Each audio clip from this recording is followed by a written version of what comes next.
Out driving around this afternoon, you might understand why that rain might have been a factor in several crashes that we saw today on First Coast roads. Right now, there are at least 2 active scenes on I-95, one in Duval County, another in St. Johns County.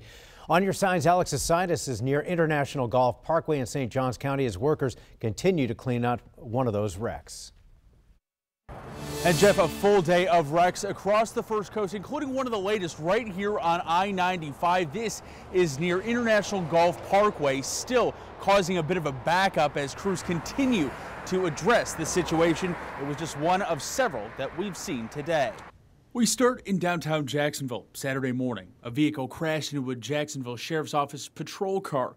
The officer traveling east on Beaver Street when a woman in another vehicle entered the intersection at Lee Street, flipping the vehicle over.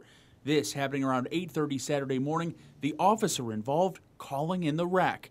By 8:45, Jacksonville Fire and Rescue tweeting that the driver had been removed from the car. Both drivers transported to the hospital. No serious injuries, according to JSO. The cause still under investigation.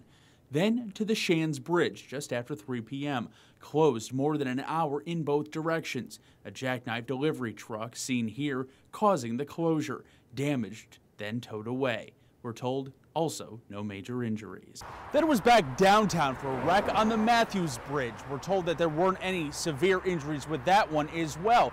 Now, as we were coming down to St. Johns County, you can see here in this time-lapse video another wreck on I-95 just north of University Boulevard. That including several vehicles. We're still waiting for confirmation about the injuries, if any, sustained in that. We're in St. Johns County tonight. Alex Asitis, First Coast News, on your side.